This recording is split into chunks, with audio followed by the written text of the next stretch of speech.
Welcome to Healthcast, where leaders and experts from Stony Brook Medicine come together to discuss a range of topics, from leadership and strategic planning to patient care and the inner workings of a successful healthcare system. Welcome, everybody, to the podcast. My name is Jonathan Buscaglia. I'm the Chief Medical Officer here at Stony Brook Medicine, and today we're doing sort of a deep dive on residency programs and residency life here at Stony Brook Medicine. Jenna and Matthew are both residents in various programs at Stony Brook, and so welcome to the podcast. Thank you so much, Dr. Buscaglia. So tell us about yourself, guys. Jenna, tell me about your residency and your life at Stony Brook and how you got here and all that stuff. Absolutely. Good morning, everyone. Really nice to be here, Dr. Buscaglia. So my name is Jenna Monanian. First name is Genevieve, but I go by Jenna for short. I'm actually from New Jersey originally. I went to Rutgers, New Brunswick for undergrad, and then I went to Geisinger Commonwealth School of Medicine in Pennsylvania. Right now, I am a postgraduate year 3 in the anesthesiology program here at Stony Brook. Great. And Matt, how about yourself? Yeah, so my name's Matthew Martin. I go by Matt, and I'm a Long Islander, born and raised. Grew up in Smithtown, and I had the chance to go to Stony Brook University for my undergrad and my master's degree. I actually studied osteopathic medicine at the New York Institute of Technology in Old Brookville, and then I got the opportunity to practice here as a resident physician, which has been fantastic. I guess when it comes to who I am, like, I'm a big foodie, I'm a big beach goer, and Long Island's got a lot of things like that. So that's great. I that leads me to my next question, was what it was about Stony Brook and the residency here, Matt, that wanted you to come here for internal medicine. I mean, that question is so, like, the answer to that question is so, I guess, layered. Yeah. So like I said, I was an undergraduate, student here at Stony Brook, and I spent a lot of time at the Life Sciences building, which is literally just across Nichols Road.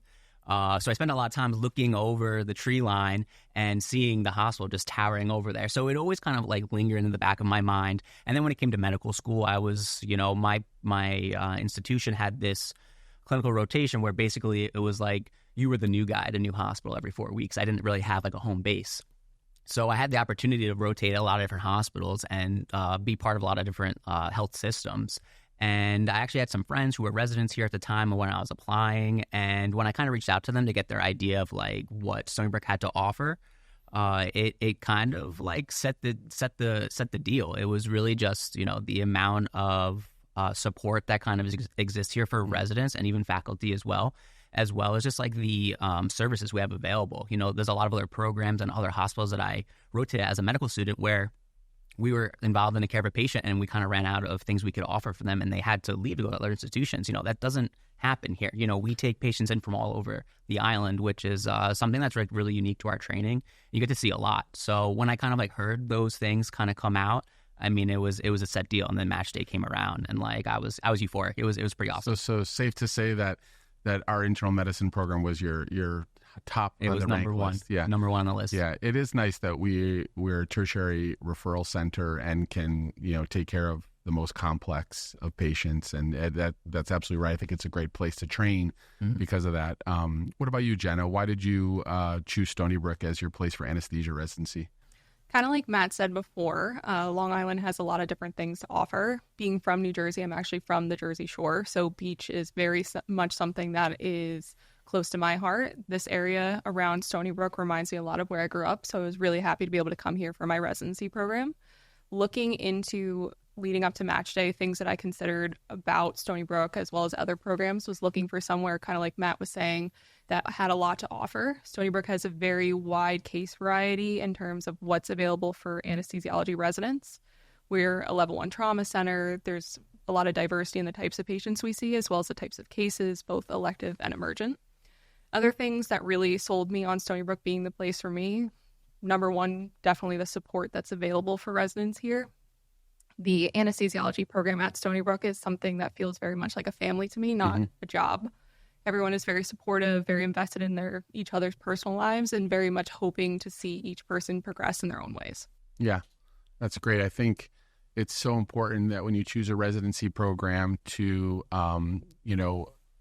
be at a program where you feel like you're part of a family. I remember going back, God, I don't know how many years now, somewhere between 20 and 30, I'll say.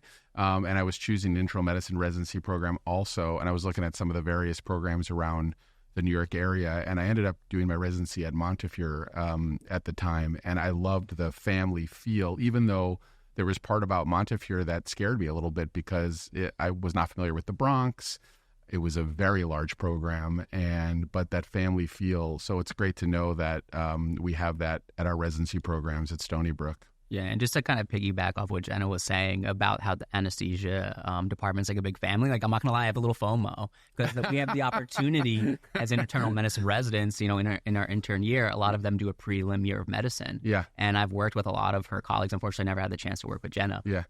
But we follow each other on socials, and I mean, yeah. I'm like, this is incredible. I can see where you could be jealous of the anesthesia residency program. I mean, nothing against internal medicine. I mean, we definitely have our fair share of fun as well. But it's definitely, the anesthesia team definitely gives us a run for the money. We do get an opportunity to kind of be friends with a lot of different services here in the hospital. We're kind of the go-between that know a lot of different people and are able to really connect one another with each other. Yeah. One of the, as a physician here, as an attending, one of the moments in my career where I feel like I, as a physician, sort of expanded out was when anesthesia started covering GI procedures and endoscopy. Before that, we were using moderate sedation. It was just us delivering the anesthetics. When anesthesia came up to the endo unit and started doing cases, it's almost like a whole life opened up to me. I became colleagues and friends with people around the hospital that I had never known before. I would go down to the OR to do a case, and all of a sudden people knew me. And that was like a big deal, I remember at the time. Yeah. So, all right, let's change gears a little bit. And I want to ask you guys about, what it means to be successful as a resident. And, you can take that any way you want. But I'm curious to hear from each of you. Maybe we'll start with Jenna. What do you think it means to be successful anesthesia resident here? Or what does it take to have success in your residency program here? Sure. So kind of like we were already speaking about, I think anesthesiology is a very unique resident experience where in the first year, kind of similar to a couple of other residency programs, you're doing a either transitional or categorical intern year where you're rotating on services that are not the service that's going to be your primary service in the following years. Right. So I think that something that really is important as an anesthesiology resident, as well as for other residents, is to be comfortable with being uncomfortable.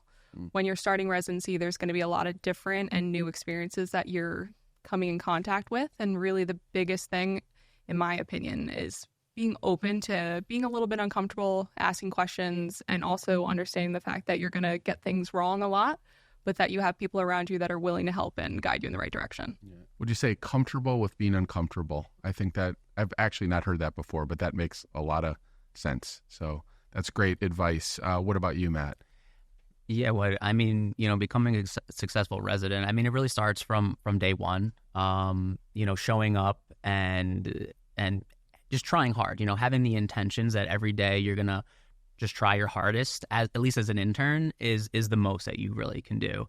But as, time kind of goes on and you start to sort of shake those feelings of like uncomfortableness and you start to kind of get in a groove and you figure out what works for you, I think that's where you start to like see the road to success, and I think what kind of also pushes you towards success is realizing what resources you have available. I mean, if I look back over the last 2 years, my training, I mean, my senior residents, my co-residents, even from other, programs as well as, the nursing team here is incredible. The amount I've learned from my attendings and like, my medicine colleagues, it's basically the same what I've learned from my nursing colleagues, when to sort of escalate things and when to, be concerned or when things are going to be okay. So when it comes to like being successful, it's like kind of like realizing what resources you have. Yeah, I think is the most important thing that I've learned. Yeah, relying on all these other people that are going through it with you or others that have already gone through it. Or like you said, your nursing colleagues. I learned so much from nursing experts over the years here, as well as some of my colleagues outside of, gastroenterology, which is my field.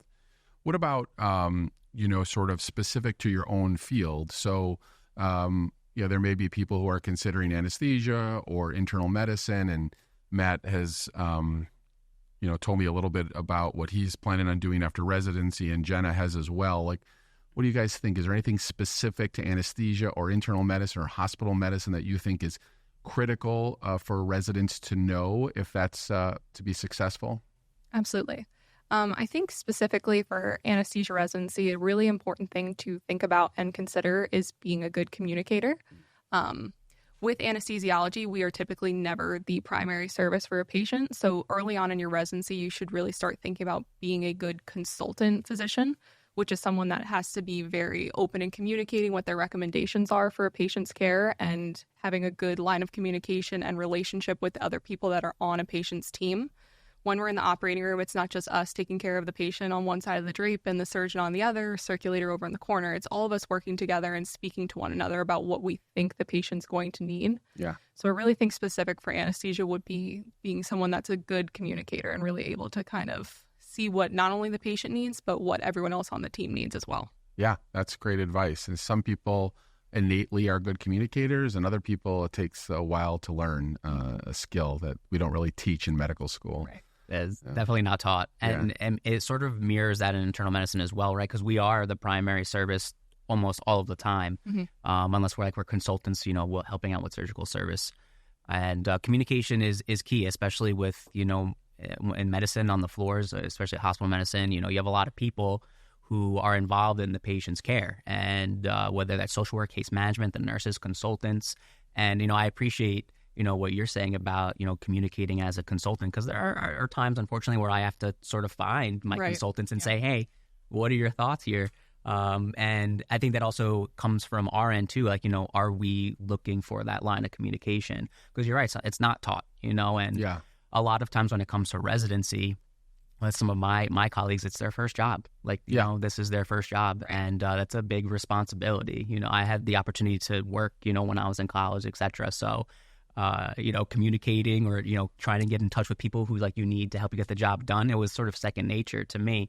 But you realize that people do kind of struggle with that. And it's tough to teach, and you got to break them out of their shell, especially as a senior resident dealing with interns now. Yeah. It's definitely not easy to teach, and trying to get someone to do something they've never done before is it's difficult. Yeah. It's difficult. Communication and learning how to be collegiate is definitely very 100%. Absolutely. I as chief medical officer, I feel like half the battle of being successful as a physician is knowing how to treat people in a professional manner and communicate and be collegial, because really that's what we're looking for the most, in our interactions on a daily basis. That's great.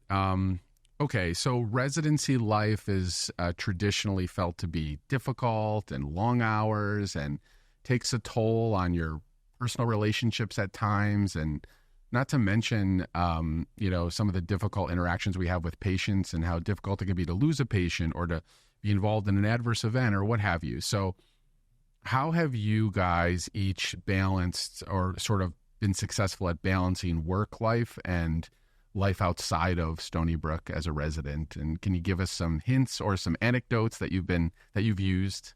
Yeah. So it's funny, actually. I think back to first day being an intern when we go to the big meeting down in the Mart. Yeah, the orientation. Yes, I remember you talking and saying the fact that in residency, it's really important to continue having a hobby. I think you used the example of if you want to learn guitar, then you should learn guitar. I still want to learn guitar. Exactly. By the way. You don't put it off until after residency's over. I think it's really important to just know that while you're in residency, it will be difficult, but you're still living your life. And it's important to know that even though you have this burgeoning professional career, you really need to consider the fact that your personal life is also going in a different trajectory as well, and making sure that you're investing time and wellness into that. I think for me, the way that I'm able to really maintain that as a resident is having a really firm family life at home. My husband is a great resource for that. I lean very much on my friends and also my extended family as well. And then the hobbies that I had before becoming a resident, I still have as a resident, and I make sure that I set aside time for those things. Like what?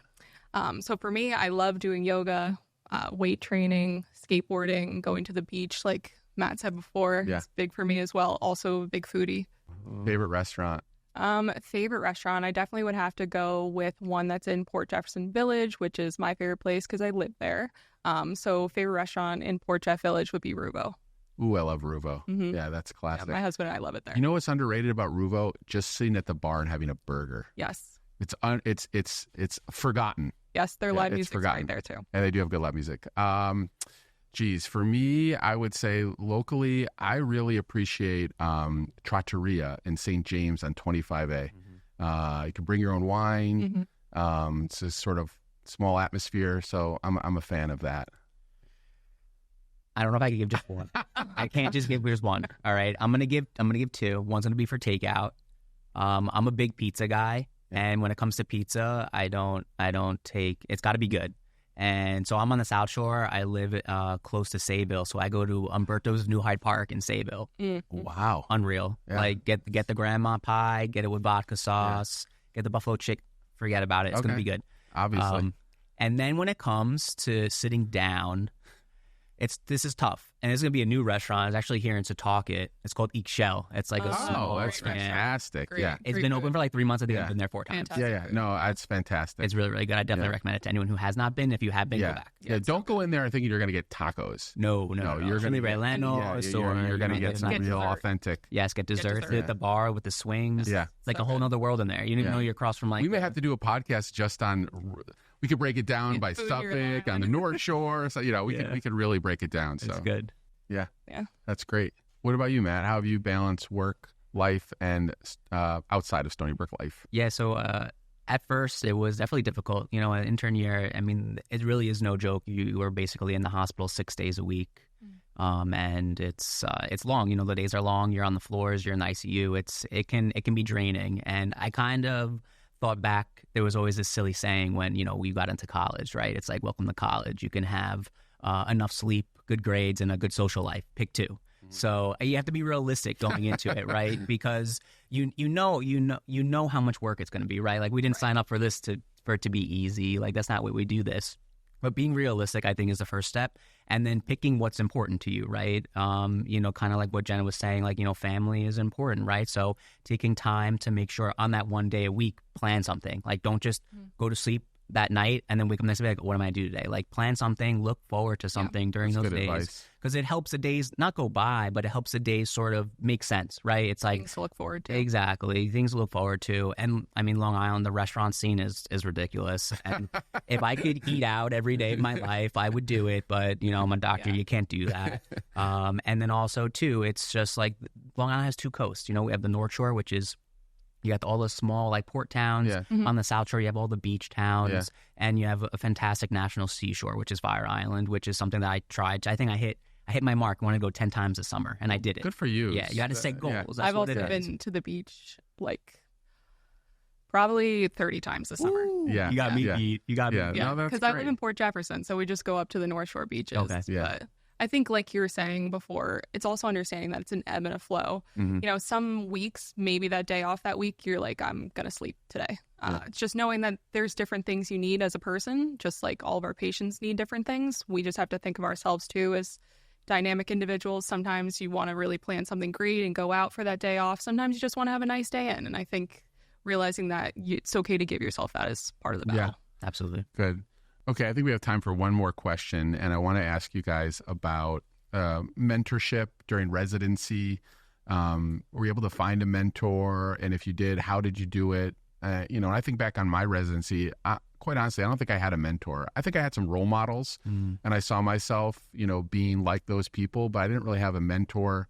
And, just being curious to learn your own experiences. Like I said, you've each told me what you plan on doing after residency prior to today. So just give me a little clue as to what's worked for you in mentoring category, Matt. Yeah, when it comes to finding a mentor, it was definitely something that was kind of pushed on us, right? They're like, when we have our semi-annual reviews, we have to fill out a short questionnaire before we meet with whether it's the program director or the assistant program directors.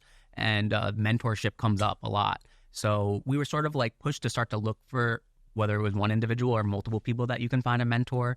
And how I kind of approach it was I looked for physicians who were, one, happy with what they were doing. Yeah. And two, the way that they sort of interacted with patients and like the other staff in the hospital. And once I kind of like identified those people, I mean, it's okay to be like a little annoying, be like, hey, can I pick your brain about what you do and why you decided to do this? And I want to say 99.9% of the time, I've been welcomed with open arms. And it was really sort of a situation where like, hey, I'm between, hospital medicine right after residency, or is this, should I pursue a fellowship? And what some advice was given to me, not by a mentor, but one of our faculty members here was, you have the opportunity to do what you're good at or do what you like. And at the end of the day, you decide how you want to be perceived. Someone who does something that they like, or someone who does something to the best of their ability, and they might be better than everybody else. And he's like, where do you find joy? If you can find purpose and passion in what you do, at the end of the day, it's really all that matters. Because it's all about the people who are in the hospital beds, right? Like we can sit here and we can be like, oh, this consultant is dragging their feet, this and that. At the end of the day, it's about the person in the bed. Yeah. And that's something that you can like realize early on in your training. I think it kind of just sets you up for success in whatever you decide to do. Great. What about you, Jenna? So the anesthesiology program is great because it actually assigns you a mentor. So because of that, each resident has a faculty mentor already in place, which is wonderful. My mentor, Dr. Fight, is fantastic, primarily because of the fact that, like we were discussing earlier, what are we doing after residency? With anesthesia, you can go into academic practice, you can go into private practice. A lot of our faculty here at Stony Brook have actually done both and are able to offer insight about either choice and really help you kind of decide what your own path is going to be based on what life experience they've had. Another way that I found a mentor through my anesthesia program is by choosing what fellowship I think I'm interested in. Rotating through each different specialty, you kind of see, what the different options are, the interactions with patients, the interactions with other colleagues, surgeons, nurses. And then from there, you're able to see how your attending physicians practice and really find somebody that's going to align with not only the way that you want to practice, but kind of personality as well. That way you're open to asking them questions. For me, obstetric anesthesia, Dr. Factor has been someone that's really a great contact person for me and has allowed me to kind of really develop in my mind where I think my career path is going. Yeah. And do you meet with your mentor on a regular basis? Yes. Yeah. So for formal faculty resident mentorship, you're supposed to meet every 6 months, and all of them are great about doing that. Go out to dinner, discuss life, chat about what we're currently thinking. And then informally, just day-to-day in the OR as well. Good. Well, that's great. It's really been a pleasure talking to you both today. I love hearing your stories, to be honest with you. It's so helpful.